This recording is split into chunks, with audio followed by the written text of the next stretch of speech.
Komona nga polosa. Simba lisute. Pour makamuna moni kuna. Bato ba travailler na Nzambe. En tout cas basi bake musika. Donc là va, yo ba mission na to pesa yo ozo sango comme il faut. Place no awe za susute. Ah? Oyoki, allez quitter. Polosa. On a bacha bani na kale. Na lomo na kekuna. Na kekuna. Là va. Ah! On nous a mis dans l'orange. Comment coquette? Ah, vraiment. Qui ça? Et en plus, il y a qui ont commis partout dans l'Europe, dynamique, Congo, commis partout dans l'Europe. Comment coquette? Ça est commis partout. Tout commis en Suède, tout commis à Paris, tout commis à Lille, tout commis à Bruxelles. Et puis, base n'a vu ce ticali toujours Londres, Angleterre.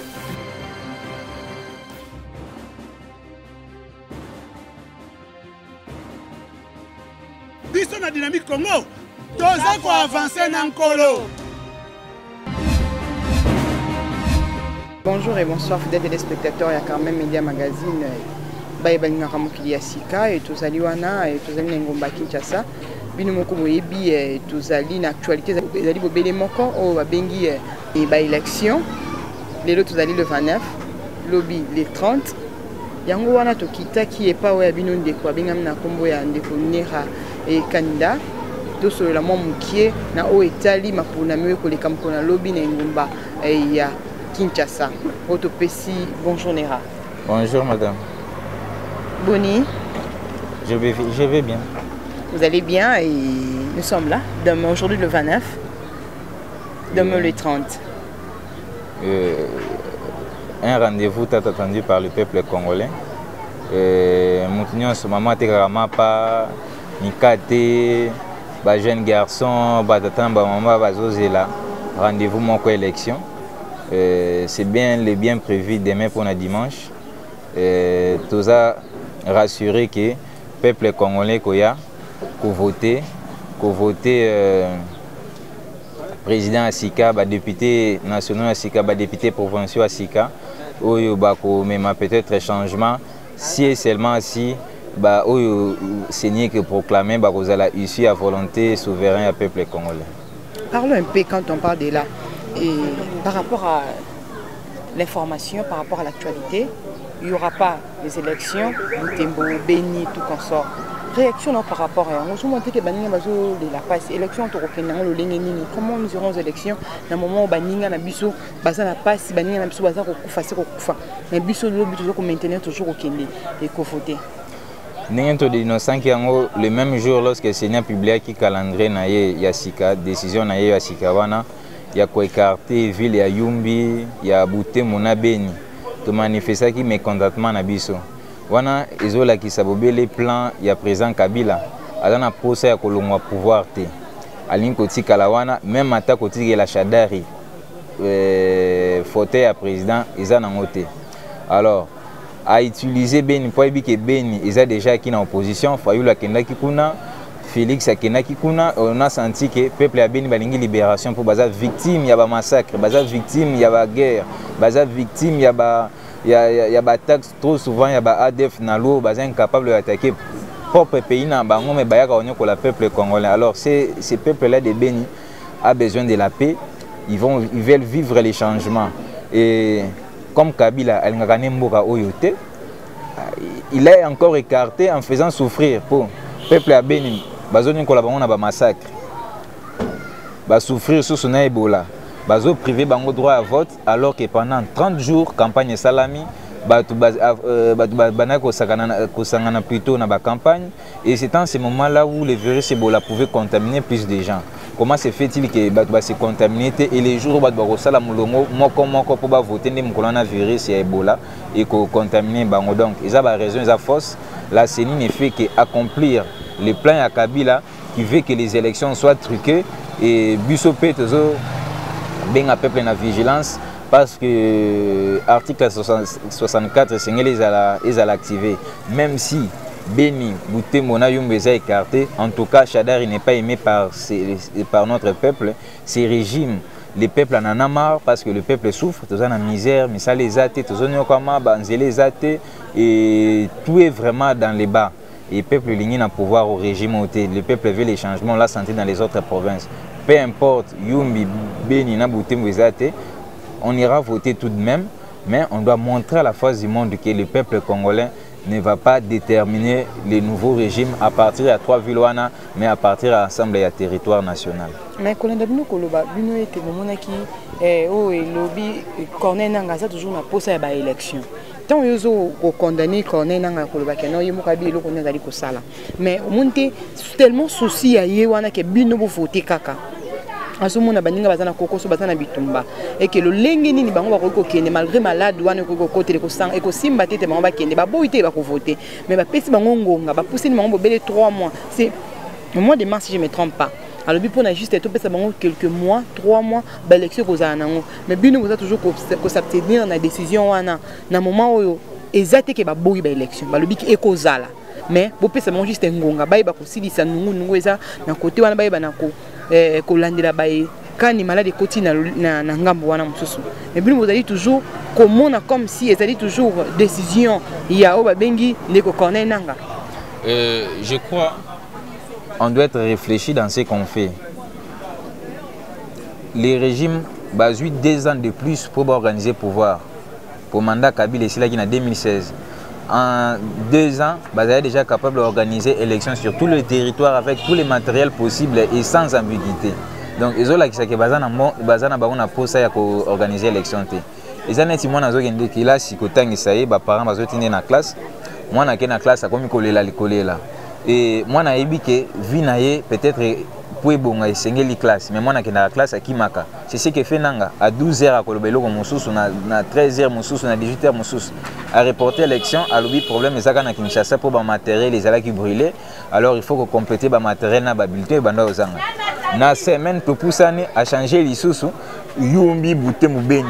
Pourquoi lorsqu'il avait reporté les élections, Bango Beni na Butembo n'a pas problème. Lorsque maintenant tu comme pour tout ça une élection les 30 Beni Butembo sous basutuki alors que le ministre la santé loba écoute pour na Beni besoin déjà à disposition pour na éviter contamination expansion ya Ebola. Et tout cela montre à suffisance que Azo accomplir mission ya régime en place. D'ailleurs, des zones sociales zwaka FCC et critique rangote jamais mon amour FCC apporte ta vie moi contraire ata moi logo moi ya muke bango na zala d'accord na mamunyanso au Sénat le baka bango bako zala d'accord te le lingi quand bango baso komona ke on connaît na zo lo bande yango bino peto ki le pai to zo ngi pai eloko nini ya o connaît na ko sabi no konzima e kon balo ba oyote bande ko na biso opposition bakenda ki awa elongo ba misela ki bango ezaki candidat quand même moko ezaki na kombo ya Minepo Martin Fayulu bakei ba palangani oyote ba basali bisanga na bango basali bisanga na bango mundi ke bino mo bozali ko kotsa biso subulu eke na kati ya mutu bulu eke zate. En vrai, même si on a possible que Chadar ne peut pas me gagner, la population ne veut plus de ces régimes. Bien que ce n'est pas toute la population, mais moi, je peut être membre de la famille, de connaissance, de pire petit, de voter. Mais la population réelle, au biso activité, tu vivras na bango, tous nous comme ensemble, tous là l'ensemble, nanzala, samisala, tout ça, population wana est lignée régime ou les et bandimaka muto azo le logo na volonté on voit des indicateurs de la qui a la volonté nanga n'a pas la volonté alors à chaque calendrier nini il a fallu que Nikia ya aux États-Unis aya awa pour nanga publier calendrier oyo ça c'est de 1 de 2 à imposer machine à voter c'est illégal la loi l'interdit à imposer biso ya muto zo mona okutu na ba langage na ya ça trop arrogant à lubango Azan a pour sa peuple ça les confiance et Azan pour organiser l'élection donc il a organisé l'élection il a organisé les familles na yeto banana il a organisé les bango élection alors que mutukutu azo sali lo musala il faut avoir confiance na yé pas avoir confiance il y a patron c'est comme ça que les choses doivent se passer donc nangane est là que pour accomplir ba mission bazo pesa ba ordre ou ba pesa kaé pour imposer ba tout machine pour reporter l'élection na buna bango et puis pour écarter ba vu le ça acquis totalement en opposition et même n'engue ba machine ezika qui na Kinshasa ozomonaka que ça ce sont des jeux tout ça a été bien organisé comment est-ce que eloko zozika garde a eu problème dans un site bien sécurisé les sites les plus sécurisés dans centre-ville place où on incendie de salima place armement izalaka parce que armement dans ce que 8 motos beaucoup déjà même peut-être la moitié de Kinshasa peut mourir pour on suggère que ba bombe zakuna ba arme ba mortier ba arme lourd zakuna ce qui exploser moitié même la ville, il y a Bakokoufa. Alors comment se fait-il que dans cette zone-là, où il faut très bien sécuriser et incendier, ça ne peut ici comme quand on a ni Caracas à taille à machine. Là, on a ce ici, Caracas, mais Caracas, c'est alité. Tout ça, ça a été bien planifié de telle sorte qu'à retarder l'élection, il y a qu'à décourager l'opposition pour que l'opposition a boycotté l'élection et de telle façon, on a moyen, il y a Kabila qui a le pouvoir. Et même si l'élection est reportée pour les 3 villes, les 30, en mars, les 30, on vote les présidents. Les 6, il y a résultat. Si c'est les 15, il y a prestation des serments. Le président a presté serment. À cause de la présidente, il y a Yumbi Bouté Mona Benité. Et tant que on doit voter en mars, on va voter sur le président. Ça, c'est un premier point. Deuxième point, résultat cause de la série. Candidat X a 19%, candidat Y a 18%. Pour qu'il ait départagé, ou bien dans le même pourcentage, pour qu'il ait départagé, il faut que le résultat y Yumbi et Bouté Mona Beni. Alors on a privé Batouana va voter. Donc Batouana va déterminer le destin à Moraté pour Bazana droit à voter. Bazana droit à sécurité pour sécurité de la population. Devoir, il y a l'État ça la voter. Baza ni na droit sécurité ni na droit ya kolia bien ni ya kolala bien baza na droit ya manipulation ya ba massacre na ko privé bango droit ya ko voter. Donc tout là ce sont des plans et tous les indicateurs ezola kisake na ngazwa accomplir mission ya Kabila. Et déjà dès que la CENI parle au moins FCC a prié donc bayoka na déjà na cuisine na bango interne tout ça la boy pour na ko défavoriser banina. Ndé connaira sur le bakeno atabatie ndé ko Shadari face na yo ko gagner ba élection. Mais boso mon été bino ba activiste ba opposition. Boso ko tsabiso bo belé na buluye ke parce que to so yeba lisusu te. Lobby peuple congolais ko ki ko sukate ko se ko ki ko sukate na ko loba ete to moni ke bino boko so na buluye ke mingi pe to so na biso ba voix yango to kabela ngo ndé ko Shadari. Comment est-ce que Muntu a souffrir, Andima continue à souffrir pour mon inge kuna bapanzani? Ça ne se fera jamais. Tout le monde a une campagne électorale.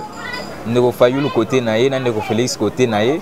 Tout le monde a afflux bateau, bandaki koye, za bateau bazolu ka changement. Et ce sont les deux probables gagnants. Namius besoin a déjà qu'il y a peut-être que deux probables gagnants, Fayulu Félix, par rapport à ce qu'on a vu pendant la campagne. Bapé ici maman oté ba la campagne na ndenge sengeli et tout le monde ndenge babandaki koya bazo linga mu pepe asika na mboka ezala pour espérer na makambo ya bien na développement ya mboka. Donc ce peuple là ne va jamais vouloir encore se sacrifier une fois de plus pour continuer à pérenniser ma violation des droits humains, Nzala, Konyo Kwama et tout ça. Shadari Ripé, il est à la tête, il y a beaucoup de Makambo et Sali qui est la sanctionné par l'Union européenne. Et tout le monde le sait, la population est bien haut. Et non, que lorsqu'on voit la campagne PPRD, FCC, on ne voit que des jeunes brigands. On les manipule, on a pouvoir, ils trouvent des jeunes, on va manipuler. Ce sont la différence. Le régime, le peuple n'en veut plus. Au Tambola, au sali sondage, tu vas remarquer, biso de ça, activiste. On ne vit pas dans le luxe, on ne vit pas dans un paradis, on vit ensemble et c'est ce qu'on est en train de vivre, souffrance. Et on sait voir comment les gens sont en train de crier au changement, comment on voit comment on voit comment les fonctionnaires ils sont mal payés. Donc tout cela montre à suffisance que le peuple ici ne veut plus de ces régimes, peu importe les moyens.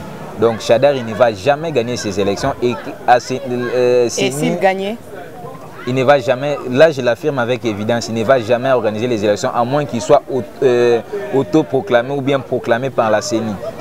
Parce qu'il y a une différence entre être lu par le peuple et la CENI de proclamer le président.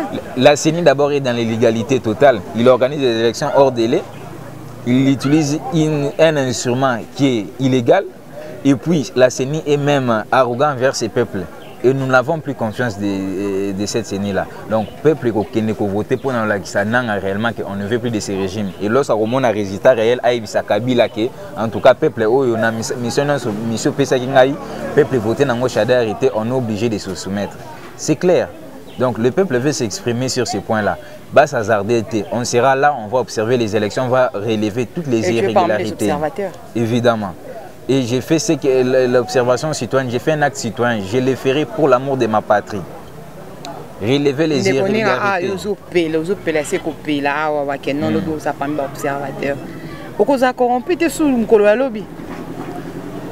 Si les régimes en place croient que tout le monde est corruptible, dans ces pays, il y a ceux qui ne sont pas corruptibles et qui ne seront jamais corrompus. Pour moi, c'est un idéal, pour moi, c'est une valeur, pour moi, c'est la perfection en soi. Donc, je ne serai jamais corrompu, peu importe les difficultés que je rencontrerai. J'irai observer avec toute ma volonté pour l'État déjà depuis quelques années et je n'ai jamais été corrompu. Et je vais continuer sur cette lignée. Je dénonce pour que lobby n'a pas la erreur ou la bêtise comme les autres le font. Non.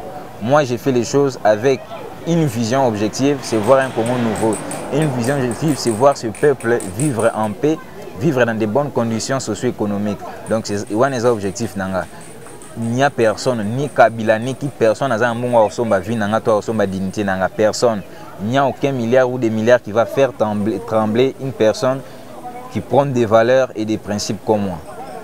Je vais faire ce qui doit être fait. Je vais faire rapport, je vais relever les irrégularités ensemble avec mes camarades. Et avant même que Seigneur publie les résultats, parce qu'avec Echa, ça, les campagnes pour sensibiliser.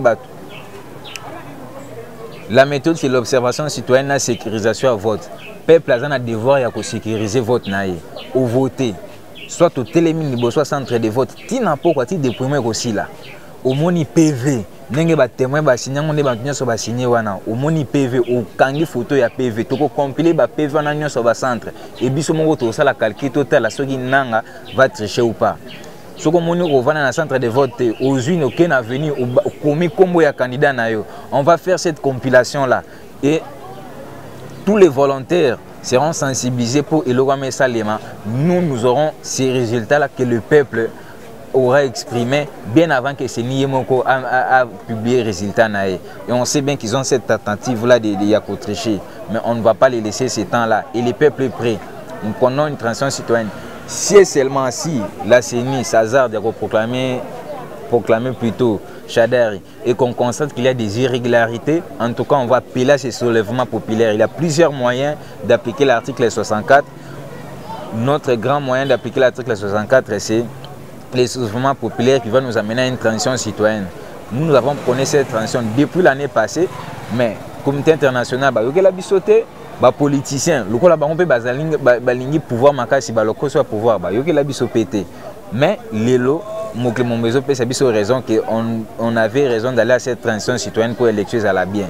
Donc aujourd'hui, on part dans des élections qui est truquées d'avance, mais nous voulons montrer à la communauté internationale que nous avons raison de proposer cette transition citoyenne où il y a mon comité international la boyaki n'a pas politicien que ce soit Yakash que ce soit la Mouka ou boyaki transition wana. Et si jamais Chadari est programmé président et qu'il y a de la tricherie, nous allons appeler à ce soulèvement populaire et les peuples dans la rue vont chasser Kabila. À partir de là, Kabila verra combien il n'est pas aimé, combien il a détruit ces pays, combien il a rabaissé ces pays. À côté de moi, les régimes de Mobutu, même son père, Atika Biso na moi vit à bien où il y a BBC à BBC Koleka. Et le peuple va décider dès ce dimanche. Et si Nanga ne respecte pas la position du peuple, nous serons dans la rue tous pour cette révolution populaire qui va nous amener à la transition citoyenne dont nous connaissons. Ok, merci Ndekonera. Et si vous avez un message que lancer le peuple ou pour voter lobby. Parce que lobby, mais c'est un lobby qui plaît ou qui neige, mais c'est une histoire pour voter. On rappelle au peuple ceci. Avant de voter candidat président, Kanisa Passinayo plutôt, avant de voter député national ou provincial, Kanisa place au Vivac. Tous les gens ont chaque jour une inondation partout. Tous les gens ont foule partout. Batata, papa na maman na biso baza mal payé. Les étudiants baza dans de mauvaises conditions. D'ailleurs, aussi c'est la classe misale les athées, chômage les amakasi. Alors il faut Kanisa pas si wana. Kanisa bandeko ya beni o baza privé, il y a droit à vote. Baza na devoir na droit à voter mais Kabila a privé bango droit wana. Alors que bazo souffrir na ba massacre chaque jour bazo boma bango na ba machette, ba orphelin basé belé. ba fille baza violée baza belé ba veuve na ba veuve baza belé ba traumatisé ya ba massacre wana baza belé to kanisa bato bazonyo kwa mawana to kanisa biso moko ne tozonyo kwa matozo vanda banzala tozo lia bien te tozo lala bien te tozo na insécurité tozo mona ba tracasserie ya ba policiers baza mal instruits basala ta formation te on ne sait même pas comment est-ce bazo recruter bango on voit comment ba entreprise publique ezaya ko beba nyonso mauvaise gestion une grande gestion tout le monde régime oyo ba comme les régimes les plus riches au monde ninge ba amassé mbongo ebele ce sont des milliardaires ba ya pauvres na pouvoir mais lelo ba comme ba millionnaires na ba milliardaires oui beaucoup to kanisa ba milliards wana ko servir mboka na budget nango mboka na construction ya ba hôpitaux ya ba école ya ba nzela ya ko bongisa ba entreprise publique na biso tout kanisa nyonso wana avant que tout voter et il faut voter de façon utile ou voter mon tobi que lobby a kosala la mboka ninge sengeli. Mais sinon, pour les gens de la majorité, là c'est clair, du FCC, là c'est clair. Personne ne mérite plus être voté parce que dans un bilan mon côté à présenter devant la population, baby Simboka, ne lo justifier devant le peuple congolais. Alors, il ne mérite jamais les bons vouloirs du peuple congolais pour porter bango l'issous en tant que gouvernant.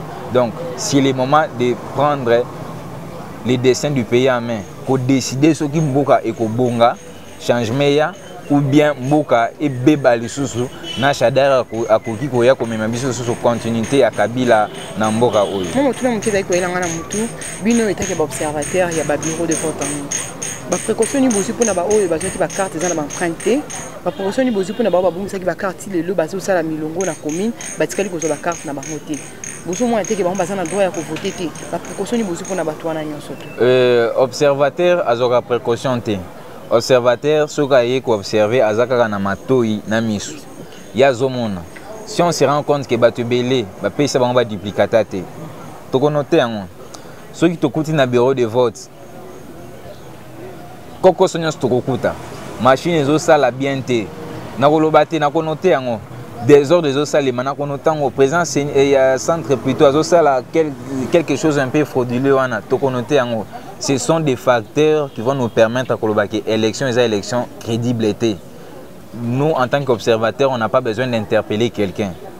On va faire ce qu'il faut, noter ce que nous observons, et puis tout ça, un rapport représentant au monde entier que voilà tous les faits qui montrent que ces élections sont irrégulières, ces élections ne sont pas crédibles et ne méritent pas d'être reconnues par la communauté internationale ou par l'opinion nationale. Yangwana Moussala en tant qu'observateur et Naza convaincu qu'on va démontrer au monde entier que ces élections sont déjà truquées bien avant. Ok, merci Nabandeko Balandi Carmel Media Magazine. Vous êtes Nandekone Razali Moko ya observateur au bako travail lobby na ba centre et à vote. À cause de la wana pour na kosala mosala na eloko la citoyen congolais nyo surtout alina ramboka na pour na kolandela eloko nyo surtout de près. Donc ko ba propos na ye ba dali ko 50 jours na ba union surtout ba bongisa obele ba carte électeur na ba pour na ba lolenge kani lo ba ko voter et na ba centre de vote na bango ba ebi ke mon déjà ce message na téléphone na ebi si kani oyo ye akokene ko voter na ko lobby ndekone ha moi message moko ya suka pour na ba kolanda yo na Carmel Media Magazine.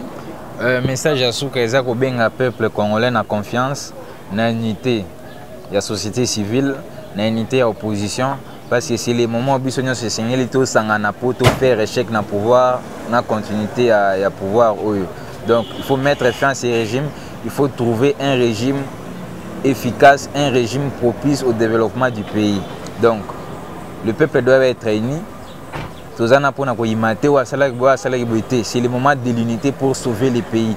Empêcher d'abord que le régime ait continué à pouvoir. C'est ça notre grand objectif. Donc j'appelle le peuple, la société civile et l'opposition à être unis, forts et à jamais, afin que le régime ait mettre en haut dehors et que tout le monde ait Ok, merci beaucoup. Nous sommes à la fin de notre tranche. Mokili Sika, je dis toujours merci à mon boss, mon DG, Gauthier Massassou, et merci à mon caméraman qui est avec moi, Junior Loata.